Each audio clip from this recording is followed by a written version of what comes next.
Bonjour la famille, j'espère que vous allez tous très bien. NETCH, Nietzsche, le catalan sur votre écran les gars. Bienvenue dans le débrief FC Barcelone espagnol. J'ai eu des difficultés à suivre ce match-là en paix et j'ai eu même des difficultés à enregistrer la vidéo parce que c'est pendant le match que mon internet a décidé de bader. Mon internet de la maison a décidé de bader. En fait, c'est parce que c'est à cause des bombassos de Dani Olmo. Mon internet s'est dit, hey, frérot, moi je peux pas tenir, du coup, je veux plus que tu suives le match.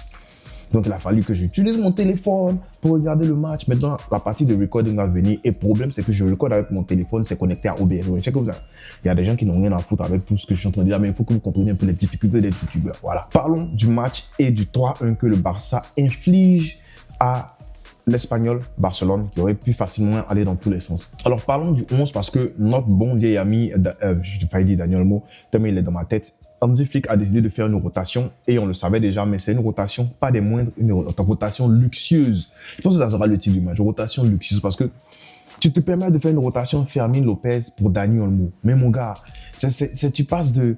C'est du luxe au luxe. Parce que Fermin Lopez, excellent joueur, bon, disons bon joueur, parce qu'il n'a pas encore assez prouvé, quoi qu'il fait quand même une très bonne saison. La saison dernière, il fait de très beaux Jeux Olympiques où il est décisif à dans tous les matchs importants. Mais quand même, tu passes de lui à Dani Olmo, et Dani Olmo, c'est son vieux père. Donc tu passes de Fermin, qui envoie des patates, à Dani Olmo, qui envoie des patates chaudes. Voilà, une rotation comme ça, et tu as la chance de pouvoir faire une rotation Casado-De Jong, mais il peut décider de garder Casado, et Casado petit, tu es fort. Quelle autre rotation était forte? C'est Hector Fort pour notre bon vieil ami Koundé. Alors ça, c'est pas une rotation luxueuse, c'est une rotation, on passe d'un bon vieux Moro qui est très fort, hein, qui est intelligent dans le jeu, à un petit qui a la jeunesse et qui peut répéter les efforts, quoique voilà, il était un peu gassed out, il est un peu fatigué vers la fin du match, mais je pense pas qu'il fasse un mauvais match. Donc ce sont ces deux rotations-là qu'on fait, j'ai envie de dire chapeau à Hansi Flick qui retient les leçons, chapeau à Hansi Flick qui est intelligent, chapeau à Hansi Flick qui n'est pas venu faire une rotation complète de la ligne de devant, ou bien faire une rotation complète de la ligne de derrière, ou bien du milieu remanié et tout. Non. Il garde ses éléments pimpants parce qu'il sait qu'il y a eu quand même presque 6 jours à 5 jours de repos depuis le match contre le Real Madrid, depuis le Classico. Et puis voilà, la grosse clim qu'on a mis au Bernabéu, la grosse clim que Rodri a mise au Bernabéu aussi. Voilà, il y a eu du repos, il y a eu des lofters, et des moments on a rigolé, on s'est marré, on s'est bien marré d'eux. Et puis voilà, il fait une petite rotation, il garde ses pions sûrs. Il repose 2-3 gars. Le prochain match contre Belgrade, il va reposer 2-3 gars encore. Non, mais chapeau à notre vieux Moro parce qu'il retient ses leçons. Il ne commet pas les mêmes erreurs encore et encore. Et aujourd'hui, on s'en tire avec la victoire. J'aimerais dire avec la victoire en première mi-temps parce que le Barça a une stratégie. Le Barça a une façon de jouer. Le Barça s'est dit, bon, on entame ce match-là et on leur chicote, on leur donne les patates qu'on peut leur donner en première mi-temps et on repose le jeu. C'est ce qui s'est passé parce qu'il y a une surdomination du Barça en première mi-temps. Doublé de Dani Olmo, des patates chaudes qu'il envoie. Et puis, un but aussi de Rafinha, Robert Lewandowski, qui n'a pas marqué dans ce match-là, qui aurait quand même aimé avoir son but, mais c'est pas grave, il aura le temps de se rattraper. Du coup, moi, je pense qu'on fait une très bonne première mi-temps. Et on va s'attarder rapidement sur les buts parce que passe décisive de Lamine Yamal. Non, mais petit génie, parce que le premier but de Dani Olmo, oui, Dani Olmo, il revient de blessure, il marque. Déjà, lui, il était blessé, il arrive au Barça, il a le temps de se préparer après sa blessure et tout. Bam, il rentre 45 minutes, il marque. 2 minutes, il marque. Il revient de blessure, encore, il marque. Bon, désolé, je suis un peu enrhumé. Il revient, il marque. Dani Olmo, patate, voilà, patate de fourrure, patate chaude, il envoie les patates chaudes. Mais sur le but de Dani Olmo, j'aimerais saluer en fait la passe de Lamine Yamal. Lamine Yamal qui est le meilleur ailier du monde actuellement. Tu quoi? Parce qu'il a fini la catégorie de jeunes. Là, il est en train de parler des vieux pères.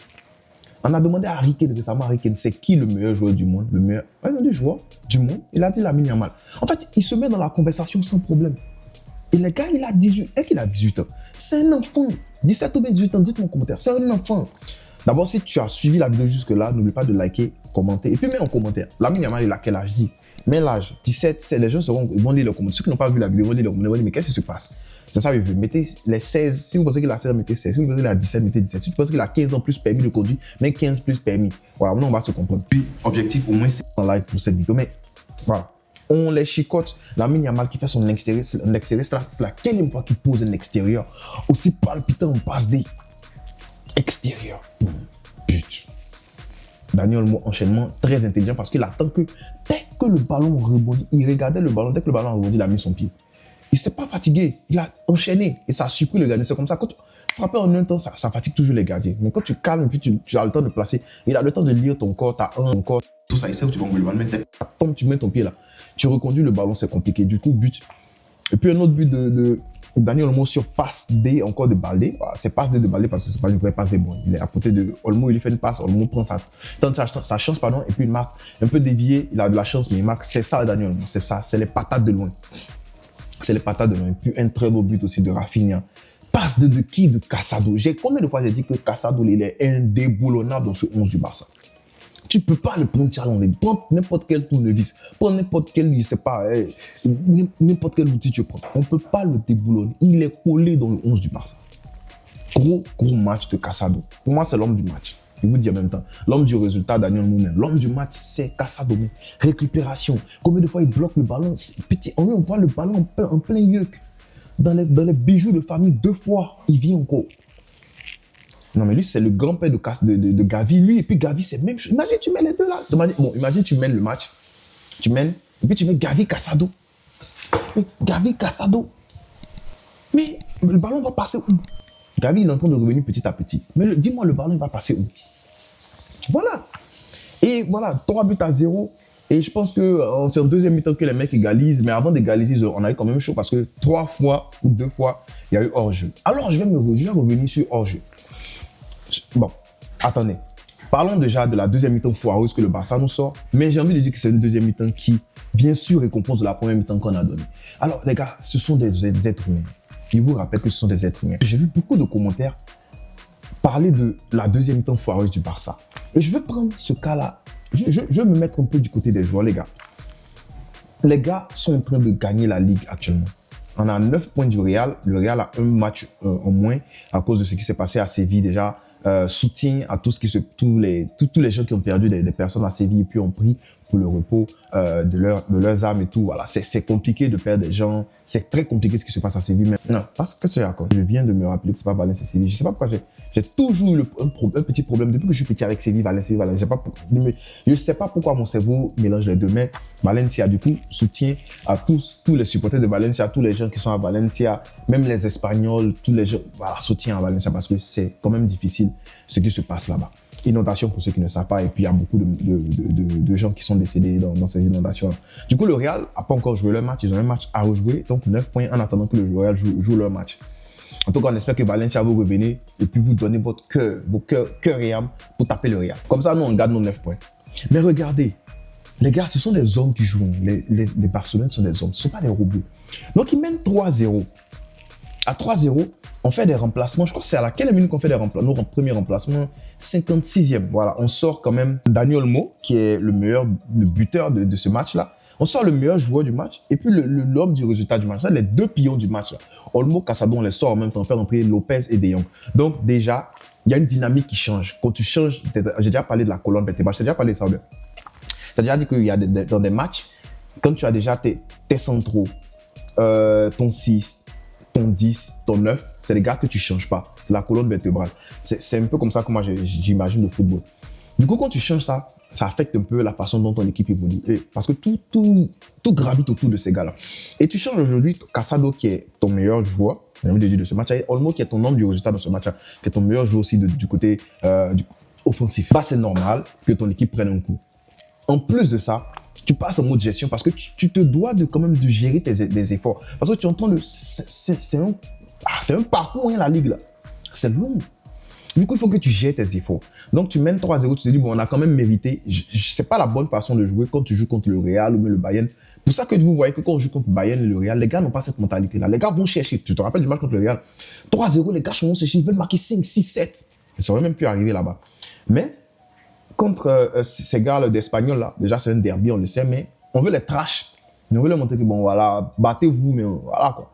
Mais on mène 3-0 et on se dit, bon, les gars, on va se reposer quand même. On va pas trop se fatiguer parce qu'il y a des matchs qui arrivent. La Ligue des Champions, c'est quand même important. Et ce match, on a un pied dedans, un pied dehors. On a presque gagné le match. Du coup, je pense qu'ils sont passés en mode gestion. Aussi avec les remplacements, tu vois que Fermin Lopez et De Jong, ce sont des gars qui viennent de blessures. C'est une différente dynamique en fait. Voilà, donc ça a dû causer des problèmes dans le retour de vestiaire, dans le retour de mi-temps. Voilà, je pense que c'est ça. Je pense. Et il y a aussi la fatigue qui arrive. Il y a la possibilité que ça, il y a la fatigue. Les gars s'en prennent fort. Du coup, je pense qu'il y a un peu de tout ça là. Et puis voilà, on s'est dit, bon, calmons le jeu et tout. Mais on s'est dit, vous, on vous a exposé ici. Il faut quitter là. Votre carton jaune pour rentrer là-bas. Mais j'aime bien qu'on trache un peu espagnol parce que ce sont nos ennemis. Voilà, ce sont nos ennemis de la ville de Barcelone. Voilà, les règles du hors-jeu. Parce que la règle du hors-jeu, moi, je comprends. Il y aura des moments, comme j'ai dit, ce sont des hommes. Il y aura des moments où on va rater des hors-jeux. Il y aura des moments où on va se prendre des buts. Mais soyez contents qu'on joue une ligne haute parce qu'on donne à l'adversaire l'opportunité de venir marquer aussi. Je vois un gars comme il s'appelle là, Da Fonseca. Il déteste le Barça, ce monsieur-là. Et depuis que Messi est parti, vous n'avez pas remarqué. C'est un gars de Messi, à part Messi, c'est fini. Il déteste le Barça. Que non, la ligne du hors-jeu, non, c'est bizarre. Comment on peut annuler le hors-jeu à cause de l'épaule ou bien à cause de l'oreille? Et on n'est pas dedans. Voici les règles. Si tu as un cheveu de l'autre côté, on siffle. Arrange-toi ce qu'il n'y a pas de cheveux derrière, c'est tout. Nous, on joue en fonction des règles. C'est ça être intelligent. Tu prends la règle et puis tu dis, bon, comment je peux utiliser ça pour que je gagne? Comment je peux utiliser ça pour accroître mes chances de gagner? Et quand tu appliques ça, ça fonctionne. C'est toi qui gagne. S'ils sont trop fâchés, ils n'ont qu'à faire pour eux aussi. Si vous pensez que c'est trop facile, dites à l'Espagnol de le faire. Da Fonseca et puis plein de gens de ESPN, ils ont parlé que non, le Barça ne peut pas faire ça contre le Bayern. On a fait contre le Bayern, on les a pile. Le Barça ne peut pas faire contre le Real. On a fait contre le Real, on les a pile. Voilà, maintenant, l'Espagnol, que non, c'est trop, c'est abusé, on doit assouplir la règle de hors-jeu. On n'assouplit rien du tout. On n'assouplit rien du tout. C'est comme ça, vous allez jouer avec. Si vous êtes fâché, on enlève hors-jeu. Voilà. Et puis, maintenant, on dégage ballon, ça rentre en poteau au but. Attaquant va partir, ça soit à côté du gardien, va marquer, je sais pas. Mais non, ce sont les règles, on joue avec les règles, on gagne. Vous êtes fâché pourquoi? Ça montre que vous détestez le Barça. Parce que je me rappelle que les gens disaient non, le Barça ne peut pas se permettre de faire ça avec les deux flèches que sont Vinicius et Mbappé. Ils vont, où s'est passé tout ça? Maintenant, vous voulez qu'on arrête de jouer la ligne haute, la ligne. En principe, vous devez être content parce qu'on laisse les espaces pour vous. Combien de fois les gars d'Espagnol, là, ils ont été en mesure de quand même donner des problèmes à cette ligne-là. 2 ou 3 fois. Donc, c'est possible. Donc, arrêtez de fatiguer les gens. Réfléchissez. Quand vous allez trouver solution, vous allez nous contrecarrer. Nous aussi, on va trouver contre-solution. Et puis, on va vous contrecarrer aussi. Bref. Donc, voilà, c'est ce que j'avais envie de dire. Pour moi, homme du match Casado, homme du résultat Daniel Humo. Et puis, l'entrée des gars, bon, Frenkie de Jong, j'ai trouvé que, par exemple, il y a un but qu'on a failli prendre où on envoie un centre de la tête. Un centre, le gars, il essaie de remettre de la tête. Je sais pas ce qui s'est passé là. De Jong est parti glisser là-bas. Mais à part ça, bon, je sais pas, bon, j'ai pas envie il fait pas un mauvais match, on dit ça. Pas un mauvais match, mais il en faut beaucoup plus pour sortir Casado du 11. C'est ce que je vous ai dit, c'est ce que je répète. Il en faut encore plus pour sortir Casado du 11. Fermin, Lopez, bon, match correct. Jules Koundé, quand même, Jules Koundé a fait un double contact là. Il a voyagé le latéral là. Il a envoyé son âme à Bogota. Il a fait, il est parti. Donc, Jules Koundé, franchement, ce côté-là, son poste là, le poste de latéral, il est en train de grailler ça, avec un peu de truc dessus, de mayonnaise dessus. Il est en train de tuer ça. Ansu Fati qui aurait pu marquer, mais il était trop pressé. Je sais pas si c'est parce que il a plus confiance en sa vitesse, parce qu'on a vu s'est fait rattraper la dernière fois. Il a plus confiance en sa vitesse et tout, mais s'il était légèrement en retrait, il aurait pu marquer son but et puis voilà, ça aurait pu changer quelque chose pour lui. Mais voilà, on va lui laisser un peu encore du temps. Gavi qui fait son entrée, très belle récupération de Gavi, j'ai bien aimé ce que j'ai vu. Une bonne récupération sur le contre là. Mais voilà, quand même, je trouve ça bien. Barça donne du temps de jeu parce que tout le monde, il n'y a pas Victor, Pablo Torre qui n'ont pas joué, mais on va jouer contre Belgrade la semaine prochaine et j'aime bien la rotation que Claude Moreau est en train de faire. Franchement, bravo. Donc voilà, il n'y a pas de flop pour moi. Faut aussi saluer Alejandro Balde qui, depuis le Bayern, en récupération. Il se place bien, mais surtout sa pointe de vitesse nous permet d'éviter des dommages derrière là-bas. Donc, c'est bien son placement sur les corners, sur la construction et tout. Quand ça construit du côté de Yamal, il resserre et ça permet de bloquer les comptes. Surtout en corner, on a vu aujourd'hui, il a rattrapé un gars très vite là. Franchement, c'était en première mi-temps. Chapeau. Voilà, donc, il fallait que je dise ça parce que j'ai l'habitude de tirer sur Alejandro Balde, mais j'aime bien ce que je suis en train de voir de la part d'Alejandro Balde. Charnière centrale, Inigo, Pau Koubassi, qui aurait pu avoir encore un clean sheet, mais ça n'a pas été le cas, dommage. Mais Inigo Martinez, sur la continuité de ce qu'il fait depuis le début de saison, je le trouve excellent. Il n'est pas rapide, mais la façon dont il récupère les ballons, la façon dont il recouvre les espaces comme Pau Koubassi. Aujourd'hui, c'était le plus bon, et Pau Koubassi, c'était le moins bon. Mais voilà, il y a des moments où c'est Pau Koubassi que dessus, mais c'est une très belle charnière centrale. Voilà, donc je vais m'arrêter là pour aujourd'hui. Dis-moi en commentaire ce que tu as pensé de ce match et puis je serai content de lire ton commentaire et bien sûr, tu réponds, on ne cessera jamais de le dire. Visca, El Barça.